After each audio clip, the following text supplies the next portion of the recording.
Hi, Gail.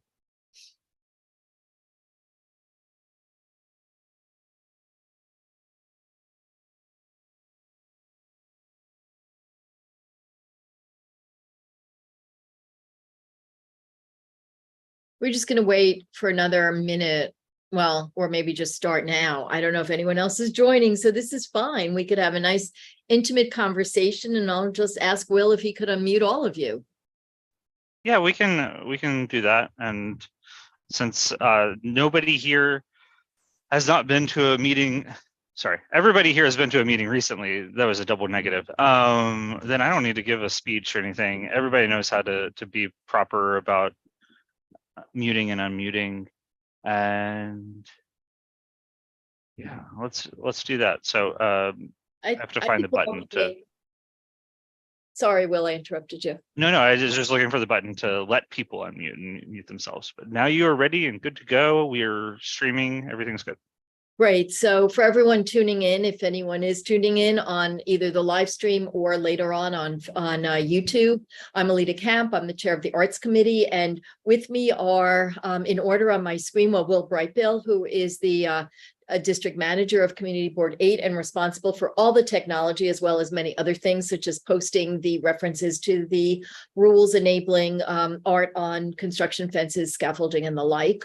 Gail Barron and Margaret Price, Peggy Price, and Rita Popper, who are members of the Arts Committee, and Liz Daly from the Frick, for whose support we are very grateful. So since it's just you guys and me, we should just have a conversation. So Will has made it possible for all of you to unmute yourselves.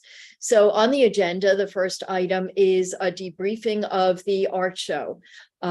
Anyone have any comments? I have a couple of comments. Anyone else?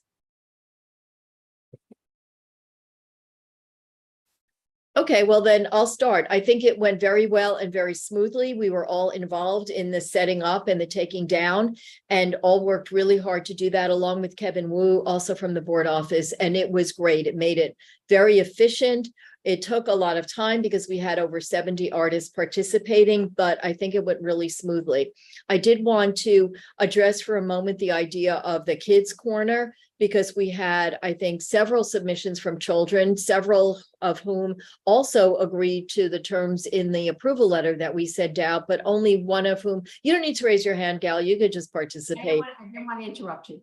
No, okay, well, I appreciate that, but then you could just start. Only one of whom actually did show up, and while they were willing to wait and be at the end of the artists, it actually didn't quite work out that way. It was close, but they became impatient and set up and didn't want to move. So that's okay. I think we need to figure out how to do that if we get other children's submissions, to put them at the end of the line, so to speak, so that it's a separate area. We had kids chalk up there, sidewalk chalk, thanks to Rita.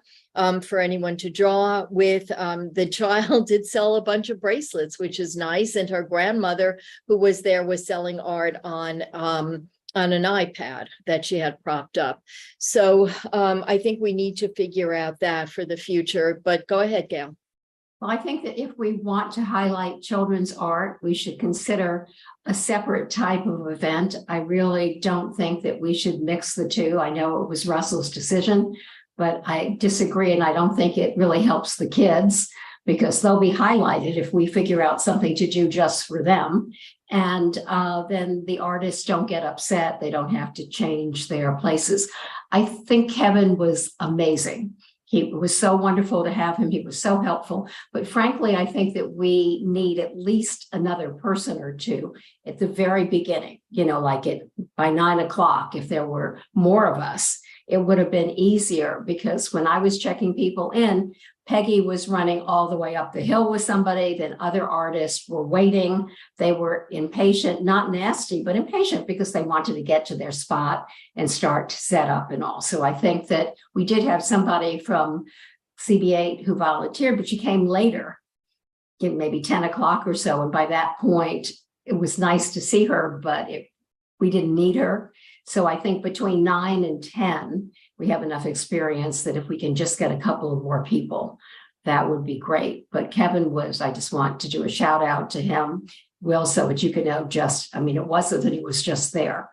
He was so responsive, so smart, and he anticipated issues and problems and helped to cut them off. So, He was yay. great. And he's actually been like that as well in my correspondence through email or phone calls with him. He is really good. I don't know if we could count on that again. And we'll put out a call for volunteers. I just don't know if we will get anybody to help. It does take time to set out the 6 feet, 8 feet spaces. So we can ask for volunteers to show up at 9, and that might make a difference. With respect to the kids, I think what Russell says controls, but we only had that one child. It's a big commitment to agree to stay all day. And that person did not stay all day. The table was gone. And that was my concern, that it will look like missing teeth if artists leave. There was another artist who was not selling and they wanted to leave early too, but I reminded them of the letter. And so they stayed.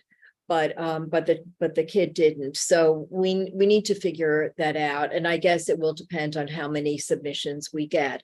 My other comment is more directed towards the board office. Here you are, Will, which is that it would be, since we have 2 dates for artist submissions, I think it would be helpful to get the submissions for approvals in the 2 batches, so that the people who submit early get their approval letters early, because I know that there was some degree of impatience or concern or fear that they wouldn't be accepted if they're waiting until the next batch of people coming in 2 or 3 weeks later. So if it's possible to do that, I think it would mean something to the artists. Yeah, I think where we deviated this year, and it was just a weird happenstance of, I think, a federal holiday, that instead of doing a week apart, we instead of pushing it 1 week, we pushed it multiple weeks.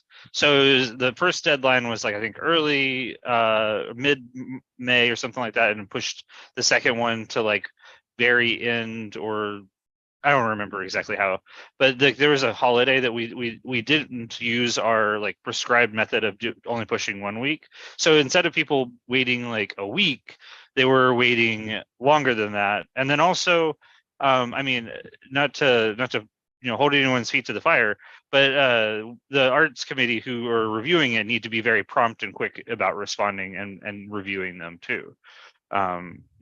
Right, but I just think I thought in the past we had more than a week in between them. Whatever it is, if it's more than a week, I think we should try and do 2 batches. We get the however it is, I think it keeps track.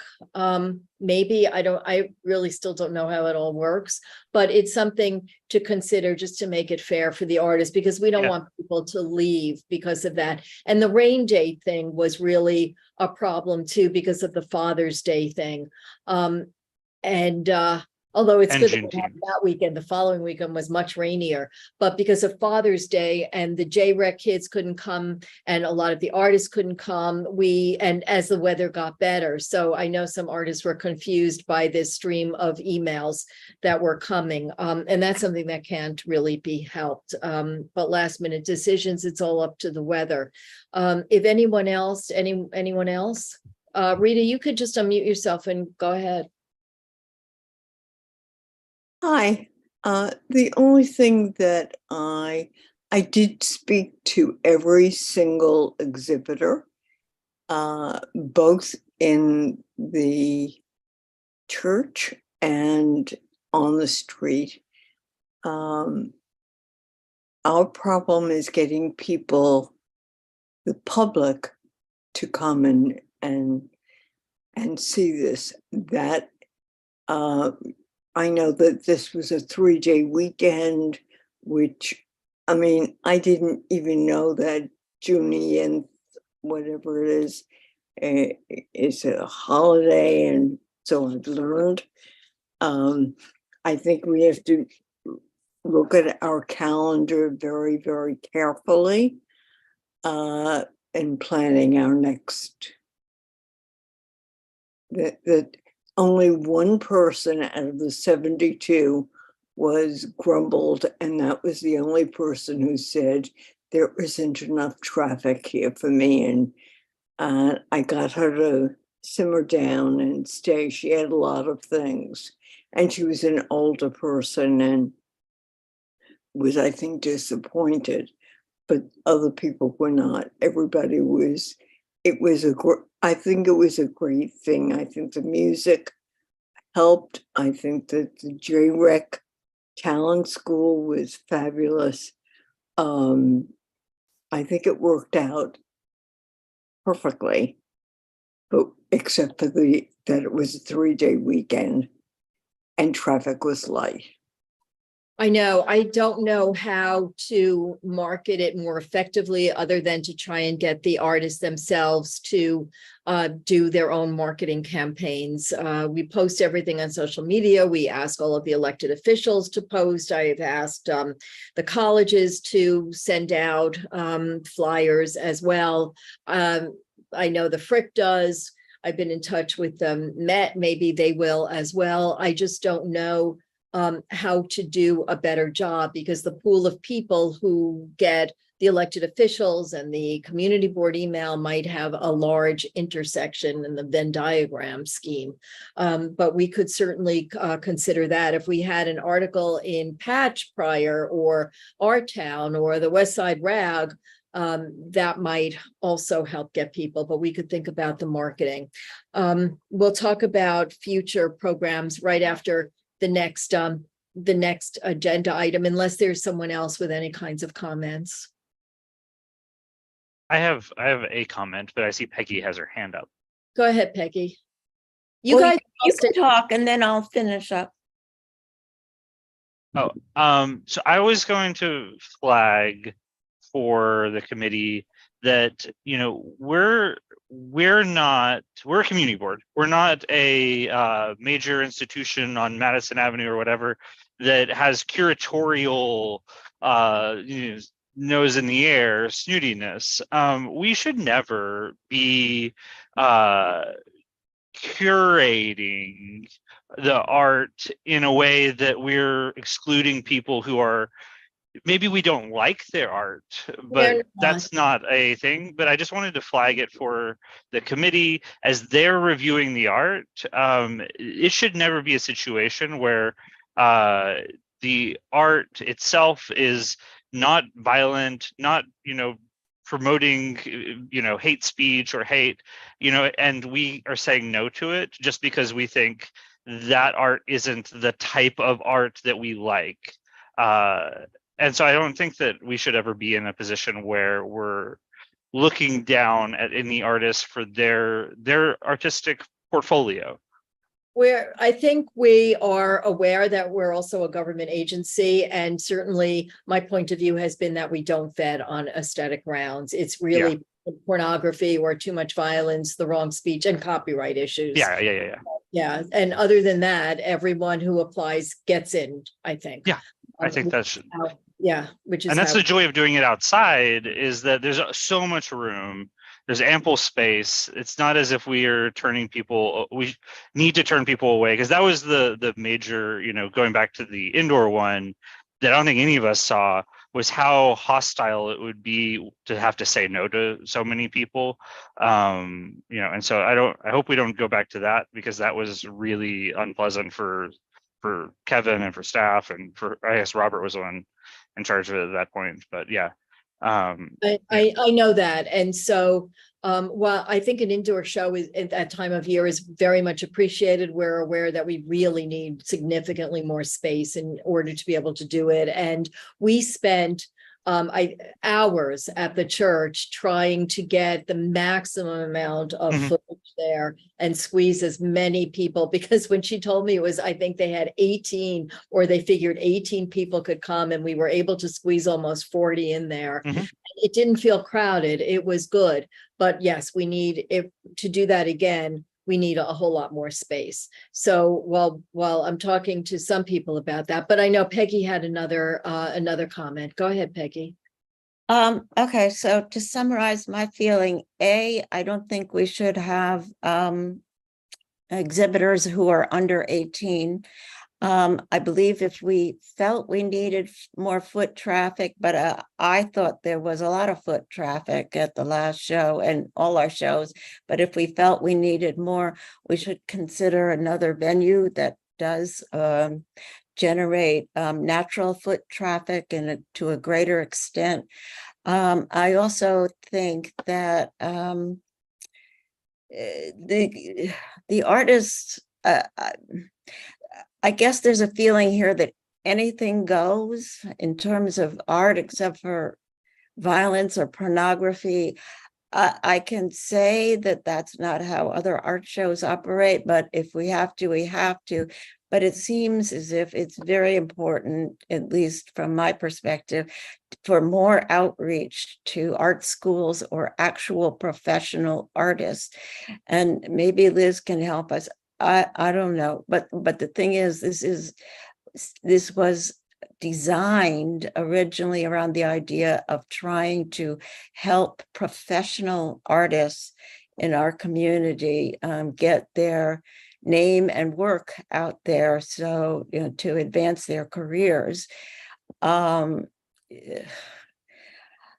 really think there should, if we can't say no to anybody, okay, but at least let's do more outreach to actual artists.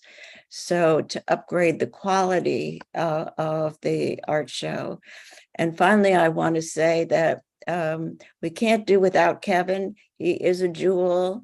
And thank you so much for assigning him to us. Well, okay, thanks. Yeah, we love Kevin. I'm gonna like sit him down and what's the movie where they hold the eyes open and make him watch this video to make sure he hears all of your Not a lovely good comments. analogy. Yeah, I know, right? Yeah, But he was we are a government agency, so this is taxpayer levy that is being spent on this activity, and so we can't be exclusionary in a way that, like, an art show that is sponsored by the Frick could be exclusionary because they are a private entity. That's the thing about taxpayer levy, is you can't bar access to participation in our meetings. Just like you can't bar that, you can't bar access to participation in an art show as well. Yeah, and I agree. I mean, for me personally, I agree with that, because we are a government agency and we want to open it up and support, because you never know what's going to work and what's not. There was a woman selling pottery. I think it was her first time at a show. She sold out that day. I mean, all of her stuff was gone, and a lot of it, if not most of it, was gone within a couple of hours. So she was exceedingly popular. There was someone else who had come from NYCHA for our first show with photographs.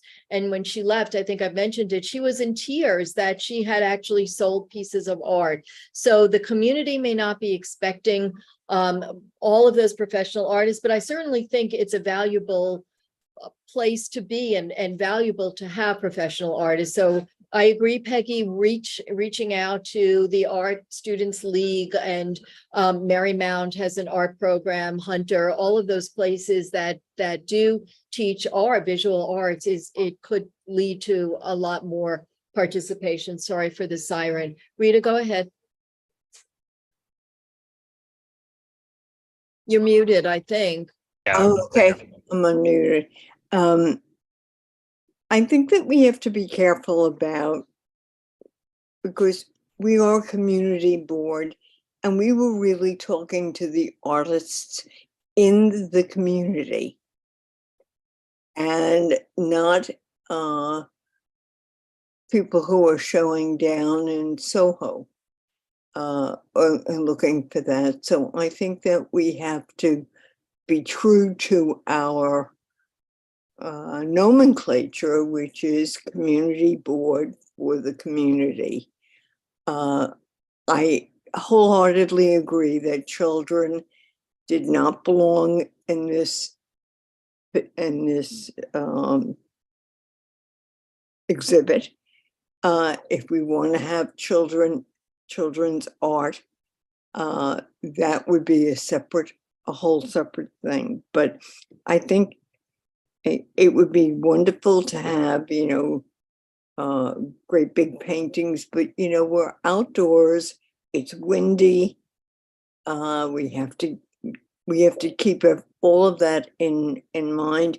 And people who sold out, there was a woman who sold plants and potteries, and had nothing left, had absolutely nothing left. So everybody went away feeling, except for that one woman who said there was not enough traffic. And she was right, there was not enough traffic, but we can only do what we could do. So I think that what we need to do is just plan better on the calendar. Yeah, the 3-day weekend, I think, did have an effect, especially in the summer. So we should keep note of that.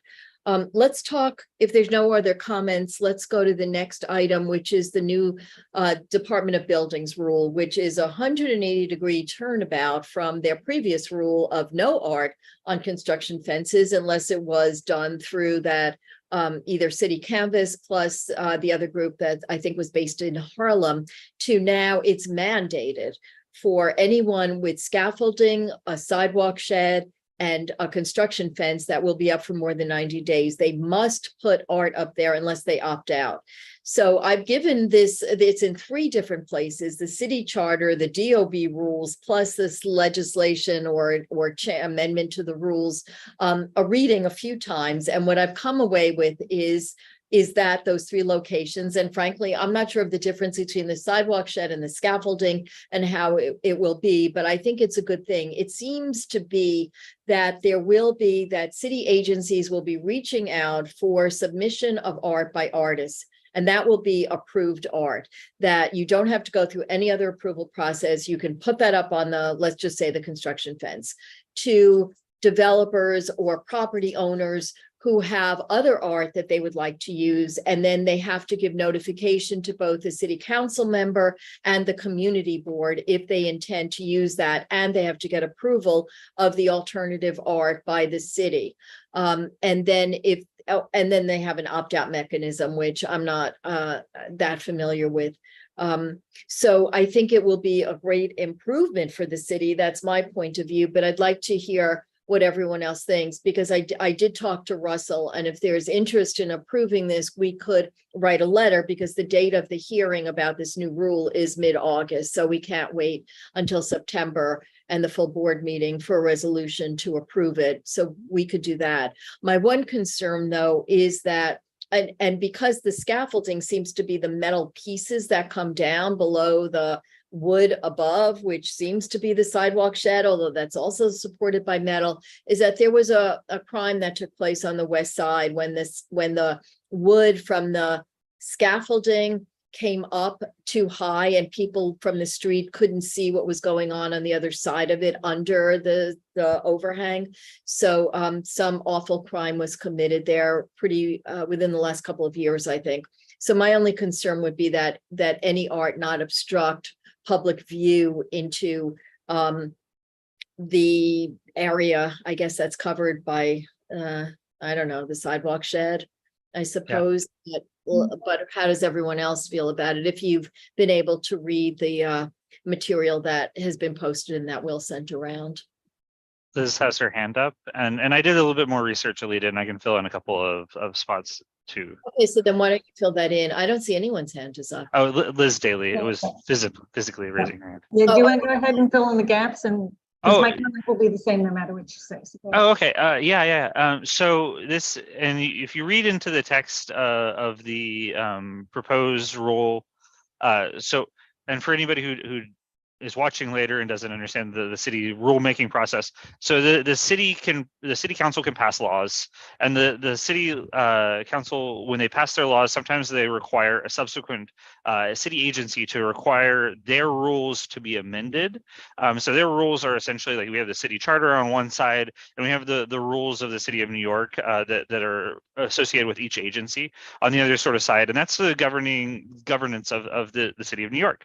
And so in 2021, our local council member and the now Department of Cultural Affairs commissioner passed a piece of legislation that expanded that pilot program that we had talked about previously, City Canvas, and basically reapplied those rules into a more permanent setting. And that required then the DOB and the DCLA to go back in and add rules into their agencies of how they're going to like set out and achieve the goal of that legislation. That legislation was Intro 163, so local law 163 from 2021.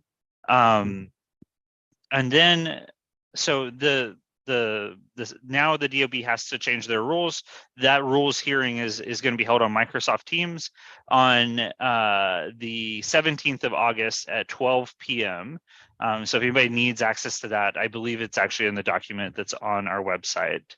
And so what the City Canvas actually did for scaffolding and for sheds was something like this, and it's a lot. Hopefully you guys will be able to see. It's in the bridge over here, over the scaffolding is where the art would go. And so it wouldn't come down where like the visual eye would be. I have the slowest internet connection apparently, or the page is very slow, or it would be on the fencing, like what we've seen in our neighborhood. I actually believe this is in our neighborhood. Yeah, and so I think, does that fill in a little bit of the gaps for everybody? It does, but they do have a third category of scaffolding, which is where I was confused. I guess that's construction fencing on the bottom with a lot of photos. Yeah. So, they talked about scaffolding. I don't know what they mean, but it makes perfect sense the way it is with the art on the wood. It should be pretty obvious to people going by. Thank you so much, Will. I know I emailed Will and asked for help with this, so thank you. Yeah. Let's get Liz and then Rita. Well, I guess this is now more of a question, but in that legislation, did they mandate that sheds, that construction fences, et cetera, needed to have art on them? That's my reading of it. Am I? Well, that's what it says in these rules. In the rules, it definitely reads. In the rules, it reads mandate, and I think that's something we should really consider, because it's nice to mandate things, but then it comes with a cost. There's an And opt so, out. I think you kind of got to think about that. So that's why I wanted to know if it was in the legislation, because if it's in the legislation, then there's really nothing, you can do. So I put the text of the local law in the chat. It's longer than me sitting here and reading it to you guys. But there also is this okay, because there's an opt-out. I'm looking at it now. It's an opt-out provision, which an initial application for a permit to opt out of participation in the program, but you have to affirmatively do it. It has nothing to do, you could still get your permit, you could to do your sidewalk shed, your construction fence, and you could also opt out at a later time. It's unless it's owned by the city of New York or you receive capital funding from the city of New York, then you have to comply with it. But the opt-out seems to cover, from my reading of it right now, and I looked at it before, it just seems to allow property owners not to participate if they choose not to. But it's an affirmative step that you have to take. Yeah. Because and what I would imagine, and this is off the cuff here, is that there are only so many companies in the city who provide construction scaffolding and construction fencing. And so I would imagine that those companies would then internalize that process and make it, seamless, as sort of like a, when you're shopping for scaffolding, they'll tell you what the price is, or opting out. Though they would provide it, not as much you would provide it. No, that's interesting. And that would be useful for property owners.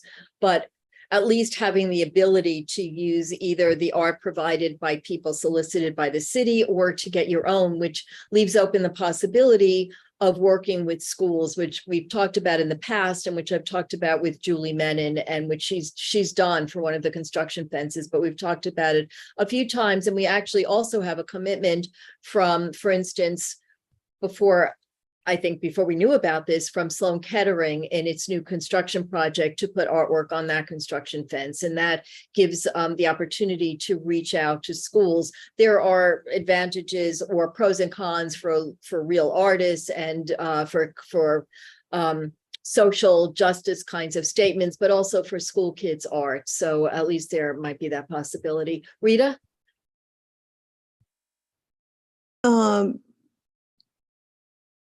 What do you envision our position is in this? Do we provide the materials to the schools? All of this is outdoor paint, and all of the examples that we just saw were pre-made someplace else and hung and affixed. What is our role? Are we at the conceptual part of it? Are we helping to make the portions that are going to be outside? Art schools, they do it every single week until the project is done. What do you envision our committee to do? I'm not sure. We'd have to get a commitment from a developer, a property owner, to want to work with us, and possibly the city council member as well. And then there are rules. Part of what the city has, the new rules, includes requirements for how the art will be produced and how it will be hung and the materials that will be used. So I don't know that we have the budget to provide materials to schools, but maybe that's something that the city council member could do, or maybe something, and I'm not even thinking of art schools, I'm just thinking of the elementary schools, which is how all of this, I think, was initiated when we had Extel come years ago to talk about how it could be a better neighbor. I think Adam Wald, whose kids were then in nursery school and whose nursery school was very close to the Extel project on 79th and First, had suggested using the nursery school art on the fence, and Gary Barnett was actually excited by it. Will had gone to the DOB and asked about that, and they came back and said, no, it must be green. Do you remember that, Will? Mm-hmm. Yeah. Yeah, that's how, in my thinking, all of this was initiated. Logistically, I don't know. I think it's a good initiative to have something other than either ratty posters that go up on those fences or nothing at all and watch the deterioration of the fence. But, and as long as there's an opt-out mechanism that relieves the owners of a financial responsibility or expense for this. So that would be my feeling. How it works, I don't know. Yes. So Rita, this would be handled not at the community board level. This is handled by the Department of Cultural Affairs. They're the ones who vet the artists. They're the ones who approve the imagery of the artists, and they're the ones who solicit the art for the general, let's say, supply of art. And then as if we in sort of any of our land use discussions want to ask the developer for the site to, instead of choosing from the stock images essentially for what they could pick, if we want to ask for them to do something, we can ask them to do it, but we don't pay for supplies, we don't pay for any of that. The community board's role and the council members' role in this is to be advised and to offer an opinion. It is not on the context of the art. So if my understanding and my reading of it is, so once this local law goes into effect in September, which is why they're doing the hearing in August, is the local law that created this goes into effect in September.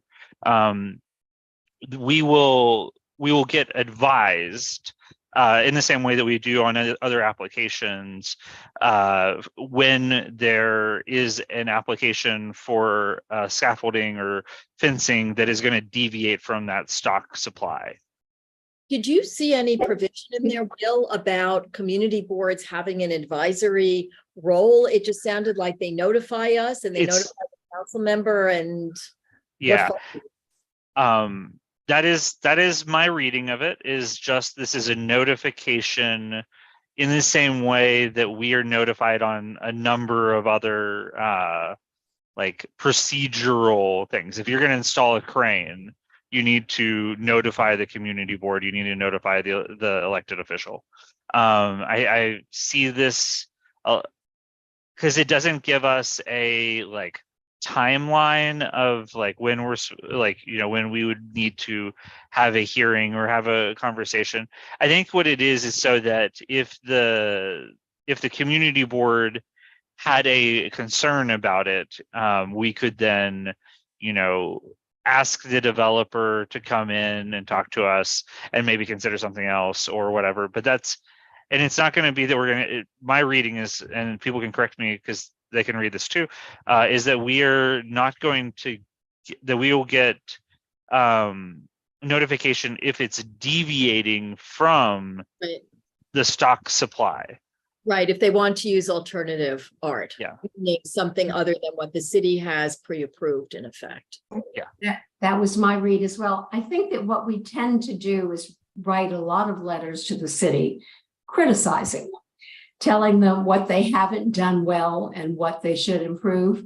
Something like this, really, I think the Arts Committee could certainly recommend in September to the board that a letter come from Community Board 8 commending them for this, that we had raised the issue of the way fences looked, you know, and scaffolding and everything throughout our district.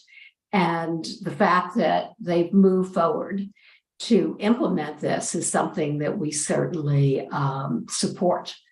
And that if there is any way in which they need some additional input or assistance from the community board, we stand ready to help.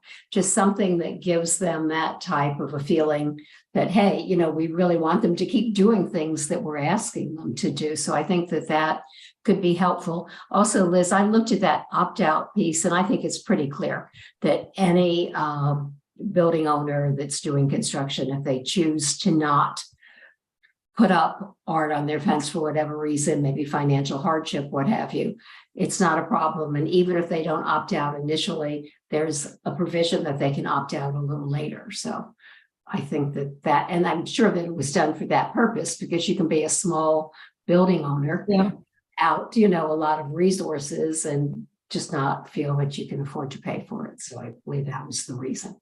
No, that sounds good. Thanks. Actually, Gail, I had spoken to Russell about a letter prior to that in order to become part of the public record in connection with the August hearing. And it's fine if the committee writes a letter and sends it before the full board, because we've talked about it in the past. I brought it up at other arts committee meetings and in terms of working with Julie or getting other getting somehow art on the fence. And it was also raised at that meeting with Gary Barnett a few years ago and Extel and asking. So since it's something we're there and it's okay, the full board knows about it. So so it's there and we could write that letter. So I think we should do that in advance of the hearing. So I could draft something, send it to you, because what your comments are really helpful right now, and then for the committee, and look for edit. Sure. Any No other problem. comments on the legislation or the amendment to the rules? And that includes you, Will. No, I guess the only comment I would have is that I can see a world in 10 years from now that these construction fence companies have just been reusing the same tarp essentially that has art on it over 10 years, and it looks faded and ugly and gross. And so maybe you want to make a comment to the rules, to the DOB, that, you know, that the artwork be maintained and in good repair, and to have, some sort of inspection capacity at DOB to, review when the artwork has been defaced and destroyed and needs to be replaced. Good idea. Yeah, that's a good point. I know, I also see in a few years having the same easy to put up artwork everywhere. And while it is an improvement, it would be nice to have a variety, but we can't really legislate that. Okay, I was just making a note. You could ask that the DCA set a number of pieces of artwork to approve per year, and aim for that number every year so that the supply doesn't grow stale. I think they might have said something Okay. like that, but I'd have to go back and look at it again because it took a little bit of time. There are also a lot of agencies listed, and I'm not sure if they solicit. Peggy, do you want to? I'd just like to say that, is there some way that our community board could, at least on the website, notify artists in the community that this is an opportunity, that they, and how they would get in touch with whoever, if they would like to be considered? I think that could be a real service. And Alita, maybe you or Gail, you saw where the application portal or whatever would be for this, but I didn't see it. I don't know that I did either. But I'll look again, and if not, we should ask that be part of it too, I guess, in a letter, that it should be open to as many artists as possible in the city to support them. And there should be an easy way for artists to submit their art for approval in advance. And can we put something on the website? Once we find out who to contact, can we put it on the web, on the CBA? Yeah, as soon as I find out how they're collecting art for these, I will make sure it gets on our website. Thank you. Great. Yeah, I think that might be in the legislation where It was. there was something about DCLA doing the approving, and that like every year they would approve up to 10 artworks or something. Okay. All right, that's good. I think all of those are good things, because it does make sense then, if this goes, Because let artists in the neighborhood know about it. Definitely. yeah, exactly. I mean, if we don't tell people, But how would they know? It may take a while though for all of that to happen, just because all these rules have to, get put into effect, and they set up the procedures. So, but that's something to keep, checking back on every couple of months. I was going to say, we could, at the next meeting of the Arts Committee, we could maybe try to invite somebody from the Department of Cultural Affairs, and maybe the Department of Buildings, whoever it makes the most sense, to maybe, if they have a presentation, give us a presentation, but they can walk us through how they're selecting art and all that sort of fun stuff. Yeah, and how people can apply to be considered. And the whole mechanism too, because if developers could select alternative art, how do they go about producing it to be put up on the fence? Maybe the scaffolding companies will just keep blank, stretchy, because the artwork does have to go over the top of the fences, wrap around the bottom of the sidewalk sheds. So if I just don't know what the mechanism for all of that is, or even how long it takes to get approvals. Maybe that's why they say 90 days require. If you're keeping this stuff up for 90 days, you need to put the artwork, because maybe it takes that long to get approvals. I don't know. So I think there are a number of things that need to be worked out, and certainly a closer reading. It's not the clearest legislation I've ever read, but the intent is good, as Gail points out. So we should do that. And your points also, Peggy, are valuable and for Liz. So I think it's good, but certainly there are questions that need answering. Anything else on the proposed amendments to the rules? Okay, then let's move to the last agenda item, which is talking about events.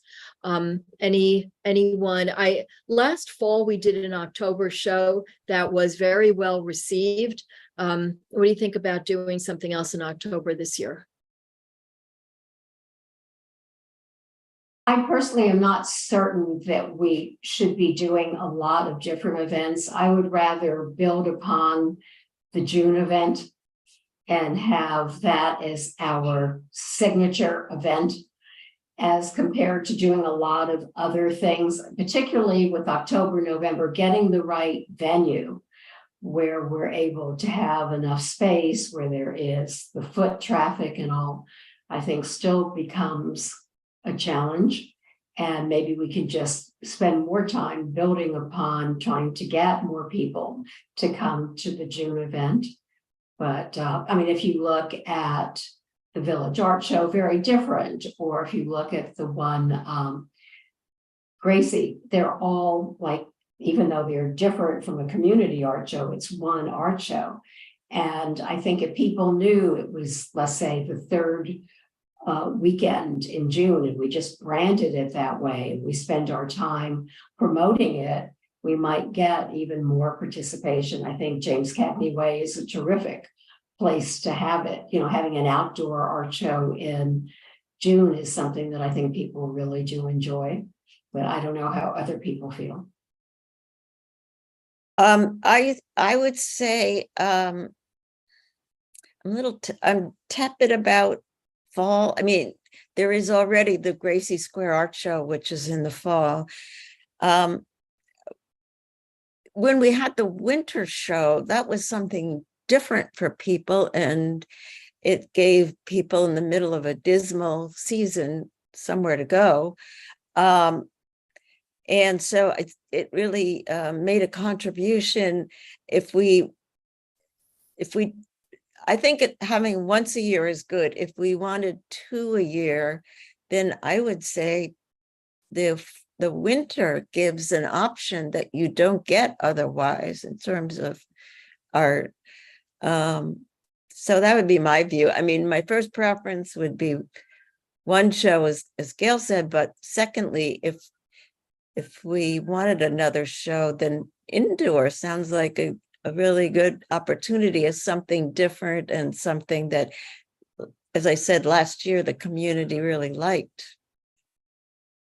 They did. We focused, well, first of all, October was also outdoors at James Cagney, and I think we had perfect weather that day. It was early in October and it's still warm.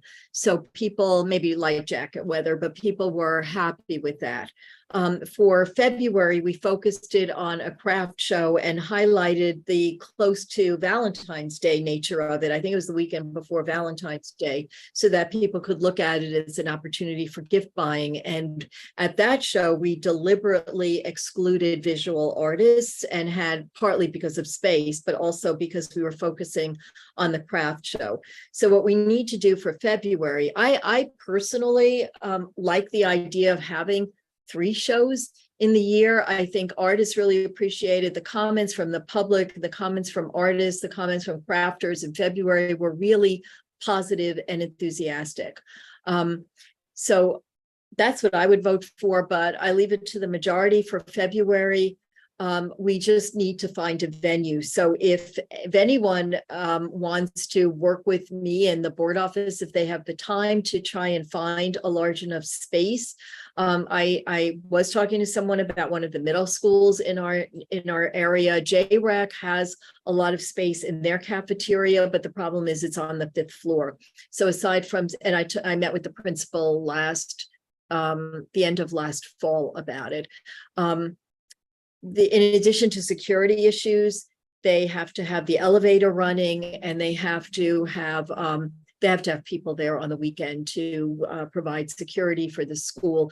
But the advantage of it for schools is that it could also be a fundraising opportunity for the Parents Association if they sell coffee and hot chocolate and little snacks. At PS6 on election day, they always had a bake sale, and they raised a lot of money that way. So it's something that the schools might be enthusiastic about trying to do if it could raise money for the schools. So I think that could be a part of it. What do you think, Rita? I agree with I agree with both of you. I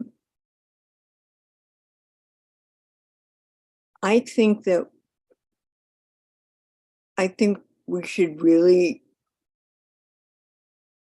focus on 2 events, and if those are successful, add a 3rd, but to do it consistently every year around the same time so that people wait for it as they do for the art show, the Culture's art show, or whatever. I like having at least 2 events minimally. Oh, let me just raise this other thing. Roosevelt Island is part, as everyone knows, of Community Board 8, and they pride themselves on their arts and culture over there. So they are actually having a festival, an arts festival on not June, September 23rd this year, because I was talking to Sharon Pope Marshall earlier. They have a garage, I forgot what the name of it is, with large murals. They have a mural.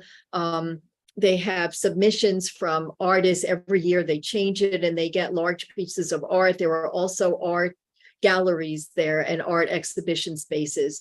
So we were talking about the idea of doing an art walk and having it actually, when Sharon mentioned that festival, it seemed to make sense. We have the built-in publicity. No one has to do anything other than possibly provide a map of spaces and get some information from the art organizations that have the exhibitions.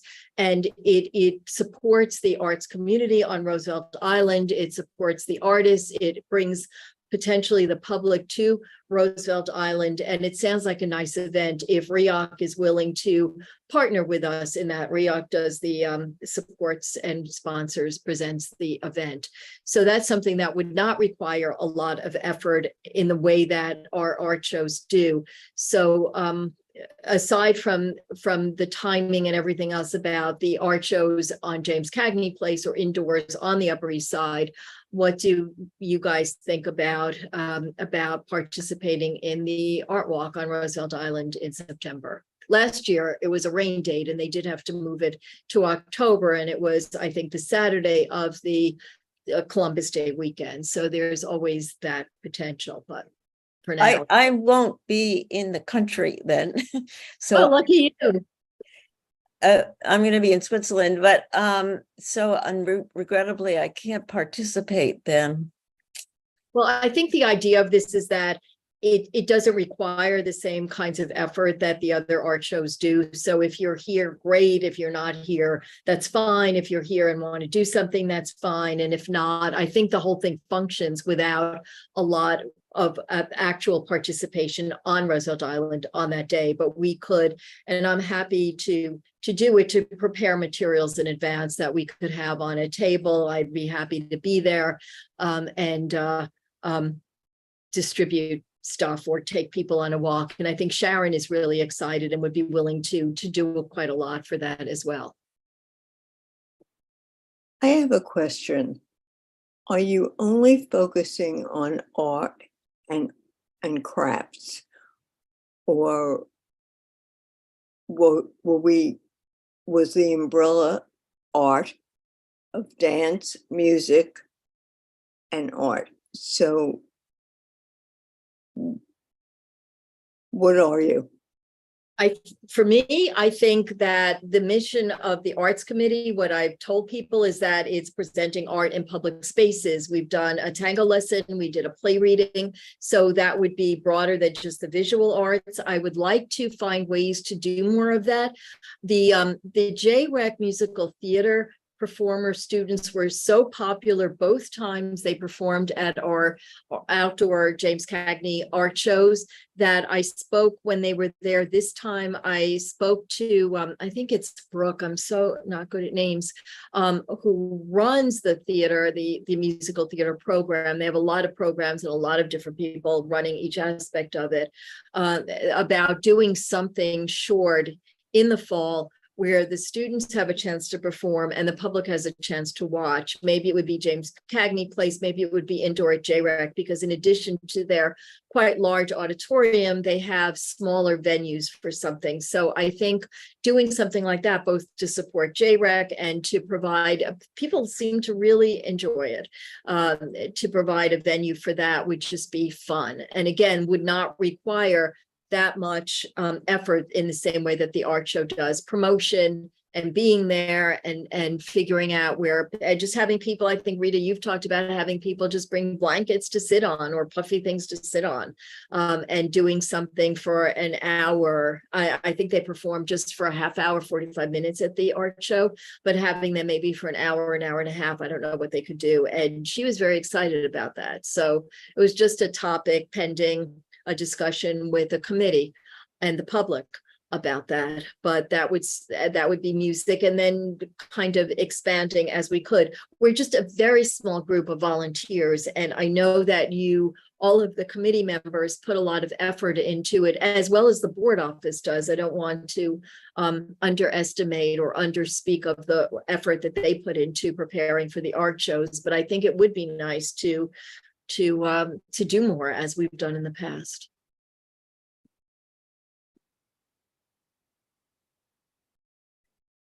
Does that answer your question, Rita?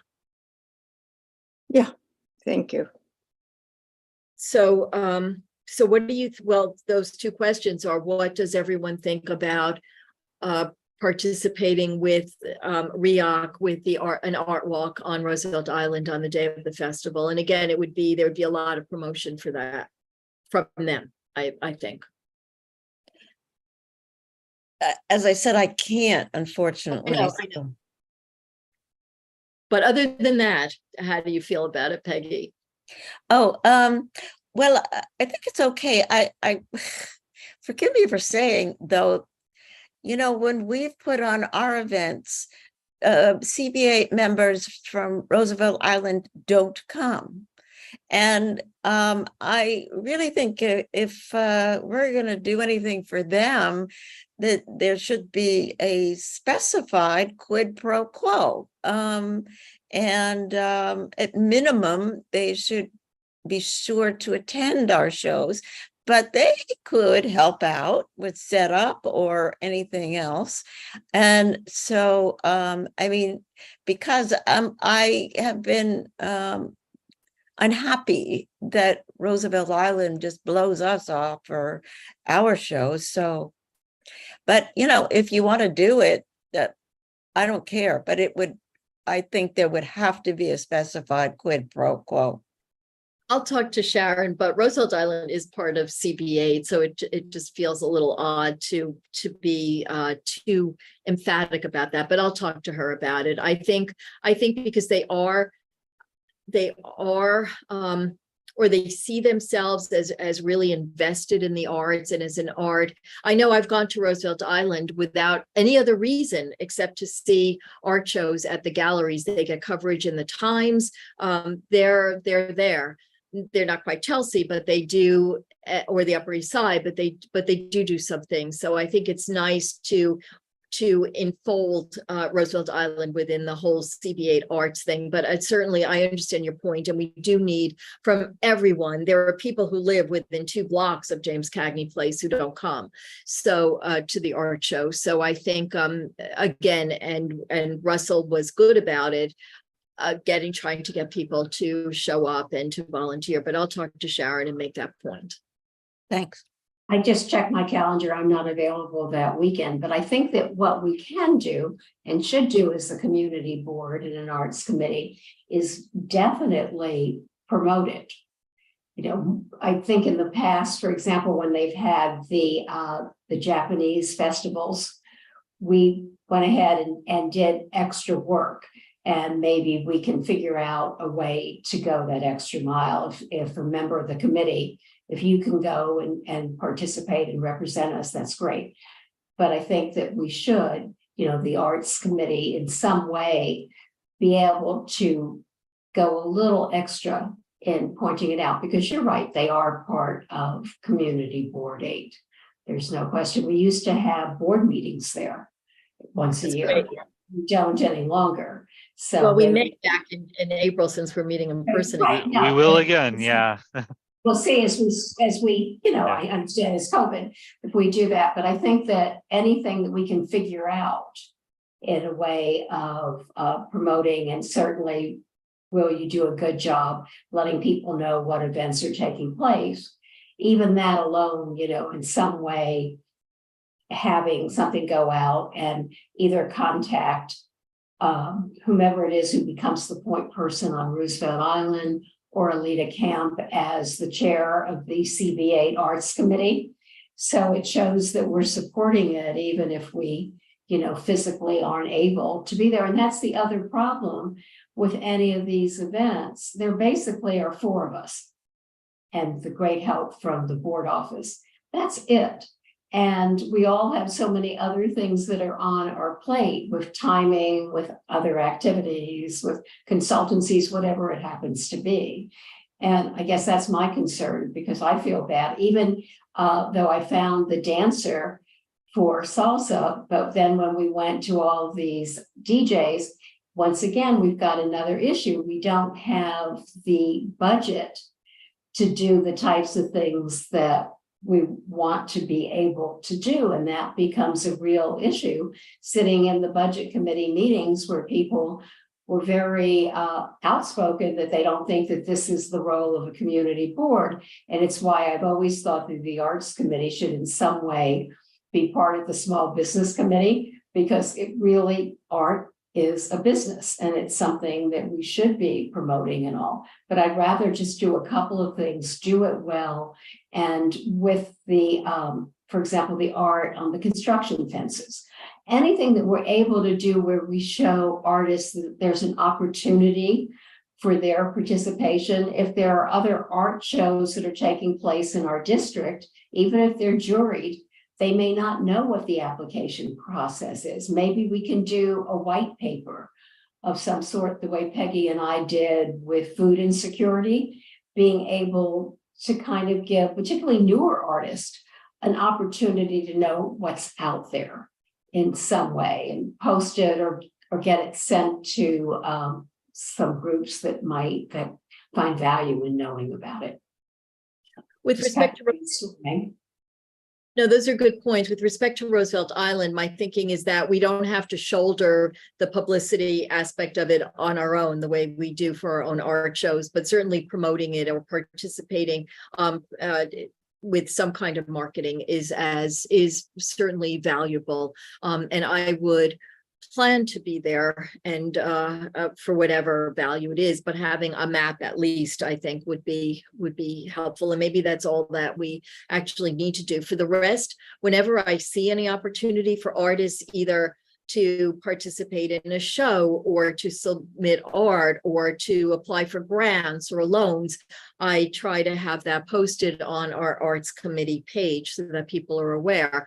But there needs to be perhaps more of a connection, and that's something that we should think about, between things on our website and actually artists actually seeing them and knowing that that's there. So we need to do that. We do get a lot of people at these art shows, and it's not to be downplayed. I think I had 5 or 6 sheets of signatures, both from February and from June, which I haven't transcribed yet or sent in, but a lot of people sign up to get the CB8 newsletter and be on our email list. And I think that's invaluable. And that's what supports the arts committee as part of this, is that it leads to quite a lot, I think, of civic engagement. And I had a lot of conversations with people at the art show about why they should sign up and how many different committees we have and how many topics and how many panel discussions, so that if they're interested in supporting the libraries or a topic, a discussion about abortion or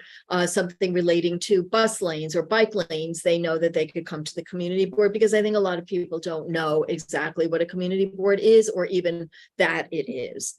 So that's another benefit of that.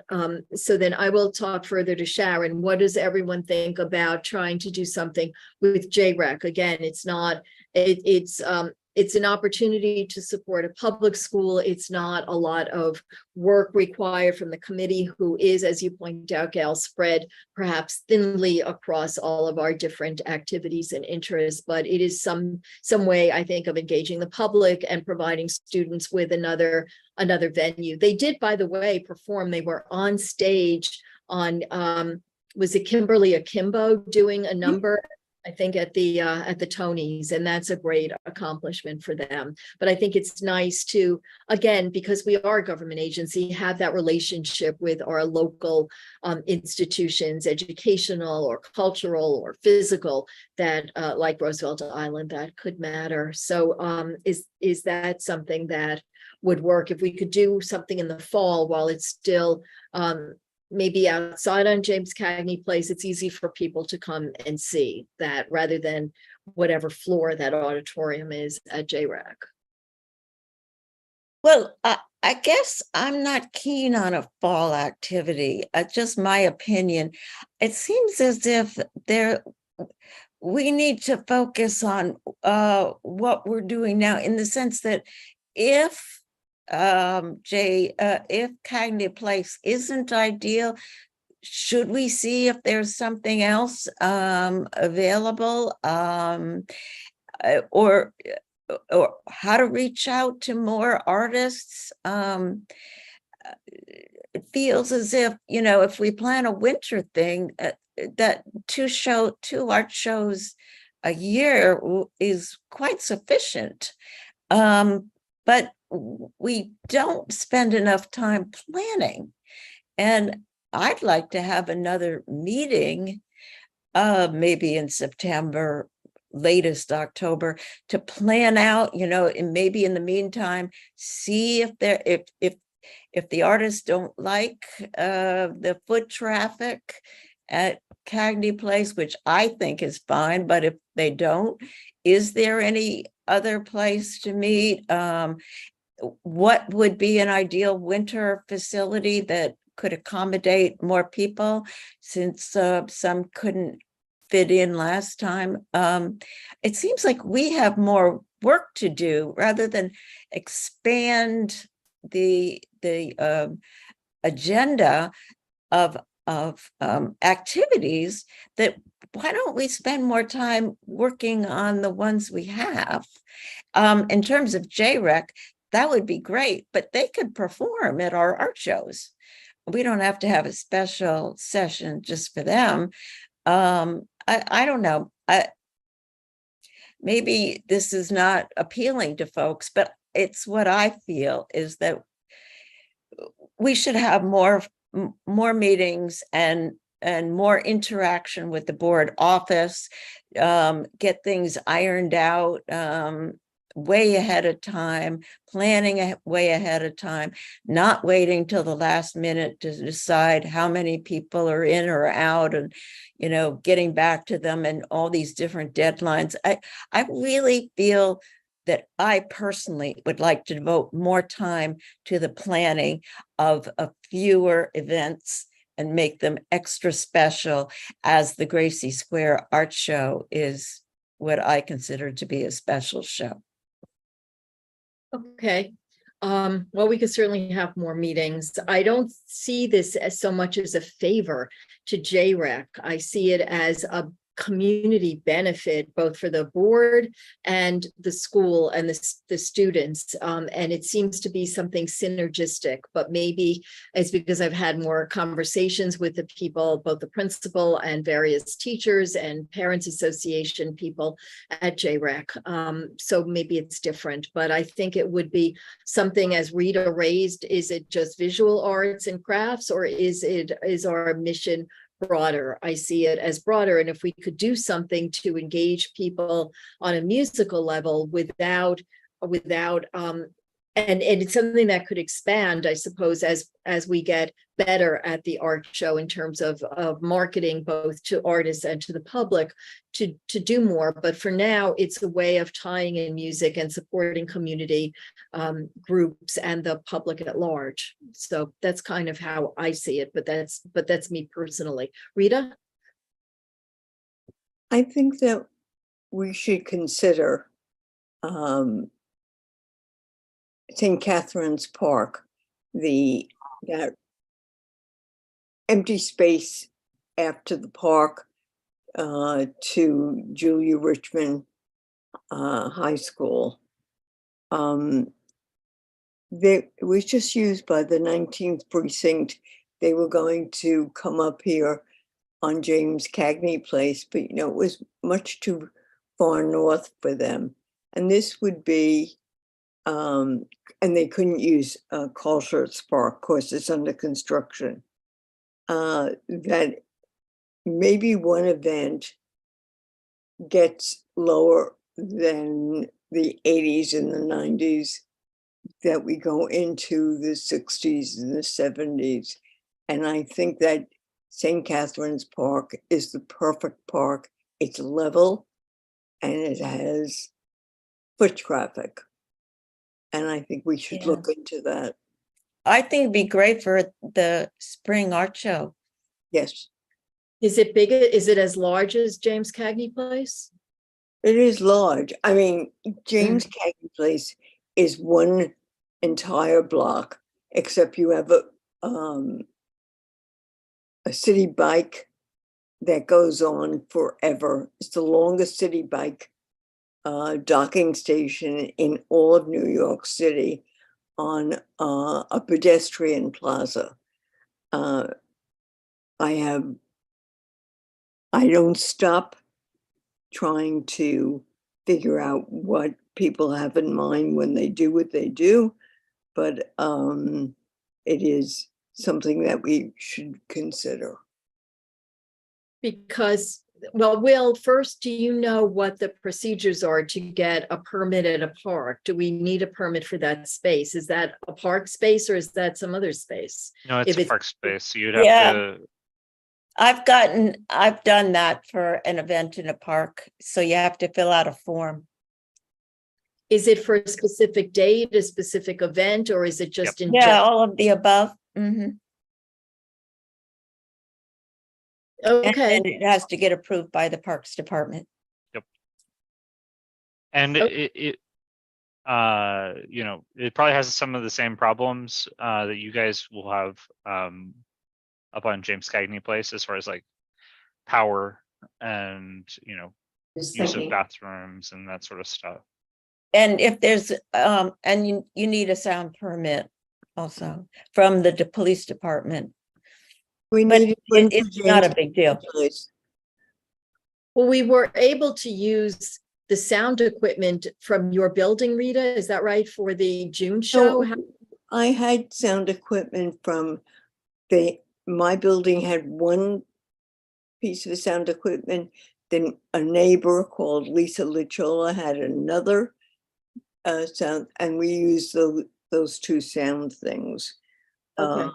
It worked out this time. It's always an iffy thing, but and we are lucky that the management of my building paid for the sound permit. Yeah, that does. You also had the gentleman who was the worker who came in and figured out also how to make the system work. Remember, one of the systems wasn't connected properly and we just couldn't get the mic to work, and he kept playing with different parts of the system mechanically, and all of a sudden he plugged it in and then it worked. But if we hadn't had him there, I don't think we would have had amplification, at least not adequate amplification. I don't know what the capacity is at St. Catherine's Park, but they do have movies there, so there must be some electrical outlet that we can plug into. And Judy Schneider is the guru for St. Catherine's Park. Right. Well, what about this? We have had 3 art shows at James Cagney Place in June. I think if there's a connection in people's minds between Community Board 8, June art show, James Cagney Place, I think we should leave it like that. It has the advantage of benches for people. It has that cutout where the performers are in front of the flagpole. I think there are a number of advantages to being there. But what if we were to try out St. Catherine's Park as an alternative venue with, excuse me, the music from JRAC?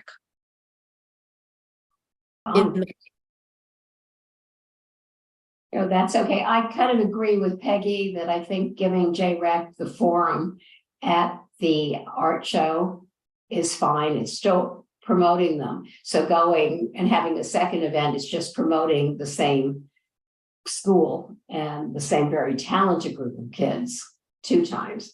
And I think that that's the other thing, that I'd rather concentrate on, okay, what events are we going to do with the planning, because it always seems as if there's a panic toward the end.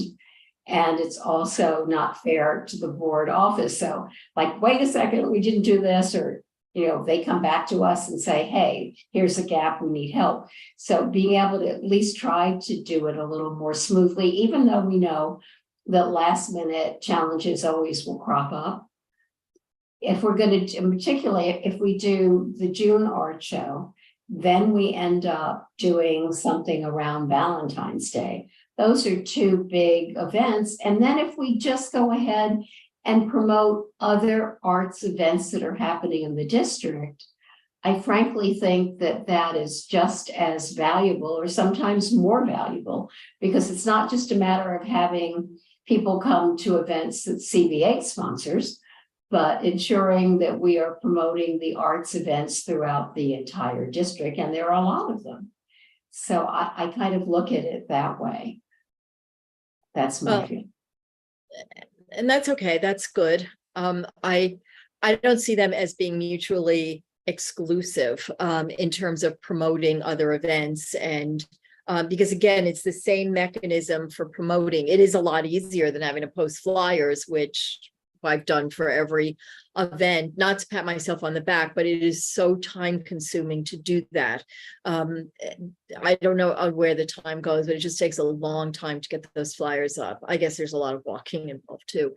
But so I don't see them as mutually exclusive. I guess I am kind of pushing for something in the fall in order to be able to have more of an umbrella of the arts. And even if it is promoting JREC, maybe we could invite another school. I just think it's something that's not, they're not a for-profit entity. They're not even a private school. They're a public school. They attract kids from all over the city, which I think is nice. And the community seemed to really like them. So I see it as a service for everybody, not just for JREC, but maybe that's challenging you on that. If you want something else, then a way that you're doing it is promoting the Roosevelt Island event in September. So there's something that you're already doing in the fall. I'm just saying that I think that given, and I can only speak for myself and everything that I have on my plate, and I don't like to opt out of helping or doing things. And you know what I mean? I would rather be willing to put out as much effort as possible. So and we all do. Part of it, I do it that way. Yeah. And I think we still get before Rita speaks, can I just throw a quick thought in? If we can find an adequate space for the winter art show, we could have JREC perform at midday. That would really be fun and make the show even more special. And so we could put our time into finding the right venue. And, it seems like that would be a really good use of our time between now and then. And so that's just my opinion. You know what, maybe it's possible to work with JREC and get them and REOC together and something on the Roosevelt Island Arts Festival, if they're willing to do that, because it is CB8 and it is citywide. But anyway, Rita? I just want everyone to be aware that James Cagney Place is different in as much as that my building, the maintenance people in my building, cooperate and help us with the electricity, with tables and chairs if we need it. And and also access to the bathrooms for the exhibitors or anybody else who's here. And the building really does help. And I want you to, it's not just James Cagney Place, it is the support that we get from the surrounding development. You're absolutely right. They are terrific. They go above and beyond, and they do it with a smile. They are really great, which I think is a tribute to you, Rita. They just have been fantastic to work with and have been extremely supportive. We have to consider that when we. You're right, we do, because it makes it seamless as it could be, and it makes it much easier, I think, for all of us, because they do have some extra chairs. They have chairs for the community board 8 table. They do have the bathrooms. And they carry the tables out. I mean, the physicality, that's the other question. How much are we all going to be able to do at our mature period of our lives, hauling things that are heavy? I mean, I think we have to also address that. And they've been wonderful, Rita, just fabulous. So they have. So, well, I say for me, we should stick with June for the art show for sure. And it's not an option either place, either outdoor venue for February. So we should all look at possible venues for February. They need to be large. We were able to cut down the tables to 6 feet. We used at the church in February rather than the 8 feet that we gave people at James Cagney. They were side to side and they were crammed, but it was okay. And I think as Peggy pointed out, it's a dismal time of year. It's cold, it could be unpleasant, it's gray, it's after the holidays. Having it before Valentine's Day and having a venue where people have something to do and the artists and the crafters have some place to show is really worthwhile. Why don't we look at picking a date for that now? And then we could get started. And if anyone wants to participate in trying to find a venue other than the middle school that I'm trying to talk to someone about, that would be excellent too. Gail? I think that we should look at churches. Sometimes they'll be willing, sometimes they are not. But there may be, I'll reach out to Rick and see. Watson Hall is very large. And we also have tables at the church. I don't know how many, but that's the other thing, because if we go somewhere, if tables are not available, then we've got to rent them. So that's the other. We don't have to rent them, because what's worked, and I'm sorry to interrupt you, but what's worked really well at the art show was telling people they have to bring their own tables, and they did to the church that we had the February show. And it's worked really well. They bring their own stuff, whether it's a blanket for the floor or a table, and we don't have to deal with any of that. But an advantage of being in a school and possibly a church space is that they do have tables, and the schools have them set up already. So, for instance, the round tables that I remember seeing at JREC were large enough to be shared by 2 people. It's an efficiency of space. That and they're fixed and they have seats that can make sense, but churches are great. Lori gave me contact information for St. Ignatius Loyola, which has a very large hall. The PS6 auctions were there. Is that what you meant? Is that Wallace? That's Wallace Hall. Is that what you were talking about? Presbyterian Church. They have a very large hall downstairs where there are all sorts of meetings, there's exercise classes, and they just they play pickleball 3 nights a week, temporary courts. So no, it's very, Watson Hall is very large. Also, Heavenly Rest has a very large space that could work as well. If you want to talk to them, that would be great. I'll talk to both. Yeah. You need to. Sorry. I just get a date, then to go back and find out? Let's talk about a specific date. I think it should be.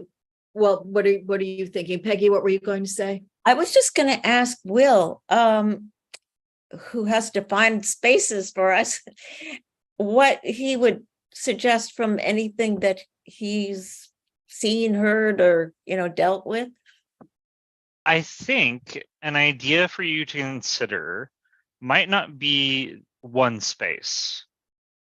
If you can find a couple of churches that are within a block, or a couple of schools that are within a block of each other, maybe you have half of you are at one space, half of you are at another space, and you can share the load so that we don't have to worry about it. Because when I'm thinking about it, Christ Church, that's across the street from the office at 60th and Park, has a really big space that I remember the DOT using once, but they're very resistant to letting us use their space, or at least pre-COVID they were. We have to make sure that it's handicap accessible. We have to do all those sorts of other things. But if you could find two spaces that are within, a block or so of each other, like, is there another church that's next to Brick? If especially because I was thinking of Heavenly Rest is not far from Brick, right, Gail? Well, it's pretty far because Heavenly Rest is between 88th and 89th Okay. on Fifth, and Brick is on 93rd and Park. But if we could figure out a spot that we could maybe split, the space requirements, and have some folks in one spot and some folks in another spot, and then at least you'd have space for everybody. And having space for everybody is going to mean having more people coming, because the more people you have who are participating is the more people who are going to share it on their Instagrams and their artist pages and through their artist e-blasts and those sorts of things. I could imagine, and it also means that, like, if you're doing it two separate churches, right, you'd have two separate churches worth of email lists, and flyers sitting in their sanctuaries, 2 weeks in a row. The thing that is difficult with that is that you're going to do it on the weekend, and that's when most churches do their activities that relate to their churchiness. Yeah, I'm sorry to interrupt, Yeah, but go. I was thinking, what about a high school with a basketball court? They get worried about ruining gym floors, I think, especially with heavy winter boots. As a former basketball player, yes, they do. They do get very upset about scuffy shoes on their basketball courts. They all have lunchrooms or cafeterias, and they don't all have gyms, but they all have places where the kids can eat. So that could be a possibility. If I don't know how, do we need to contact each public school individually, Will? Do you know? Yeah, so public schools, they don't, the DOE does not assign space out. It's each school does. The other thing is, we have a lot of private schools that have auditoriums and that have spaces. If you think back to where we had that meeting with Gary Burnett with Extel over at The Spence. Spencer, Spencer Chapin are up there. Yeah, either way, but you could do maybe. And Chapin. We used to meet at Spence Right. with the teachers there. Nightingale. But that's a Saturday, so that wouldn't work. But yeah, there were a lot. So if we could each take a few schools, we could. Is there a problem with open meetings if we divide this up by email, Will? Oh, no, that's fine. And what I would do is, instead of you guys reaching out, maybe if this is like something you want to consider, maybe put together your list and send it to me, send it to Kevin. And we have contacts at a bunch of these places, especially places that we've used in the past, and we can start reaching out to them. And especially if you like the idea of doing, if you want to do a winter show, doing it in two locations that are, adjacent to each other, so you can send people back and forth. I know that it gets into volunteer numbers crunch. I personally would much prefer a bigger space that everybody's in. And but 60 people, 60 to 90 people is a lot of space, Peggy. Yeah, that's okay. It's going to be almost impossible to find. Well, I think we should start there. You know, divvying them up is not going to work for the artists, and I don't even know if it'll work for the public attendees. And it certainly makes a lot more trouble and work for us. But it's better to have one show. I mean, if there's absolutely no way that we can do one show in one place, then okay. But I Then think Peggy, will you be the one to tell the artists that they can't show? No, we're not going to do that. We're not doing going. Like, that. I just do not want to be put in the situation where Robert was getting yelled at by countless artists for telling them no. We're not going to do that because it's not right to do that. And we had no idea what kind of turnout we would have. We do have an idea now. I don't want to be in that position of turning people away. I think for the reasons that we don't vet on aesthetic grounds, it's not right to do that either. Let's see what kinds of spaces we can get. School, I have the measurements from the Church of the Holy Trinity that we used last year. We know how many tables we were able to fit in. We can approximate if we have the measurements of spaces that are available at other places, churches, not synagogues, but schools, and see what that looks like. There are plenty of schools, public schools, private schools. I know the cafeteria. It's used as a polling place at PS6. It's used as a polling place at Wagner. There's plenty of room in those places. So let's see what we can get, and if it's possible for the schools to give us something, or for the churches, and where they don't charge, because that was something that was raised with one of the big churches that has a public space that just became accessible, is what their fee might be. We don't have money for a fee, aside from whether that's something that we want to do anyway. So let's just see. We could divide it up, see what the board office can come up with, and then see what our options are before either saying yes or no to any combination or possibility or single space. Rita? I think we also have to or should talk to Senator Serrano and ask him if he has any ideas, because he is so in favor of everything that we are doing, and having a New York senator make the request could help us. So I think that we shouldn't forget him. No, you're right. He is very supportive. He's come to our art shows, which is wonderful. Sometimes we get other elected officials, but he's been somewhat consistent. He's been consistent. The other thing is, and that we asked for discretionary funding separate from land use discretionary funding from our elected officials. Did we ever get responses, Will? We did not get any additional funding this year. That's too bad, because that would have been really helpful. And to Will's point of two places, though I think it was an excellent idea, I'll tell you why I don't think it will work. Because if somebody doesn't like what's at one place, they won't go to the second place. And we can't be that divided as a community group.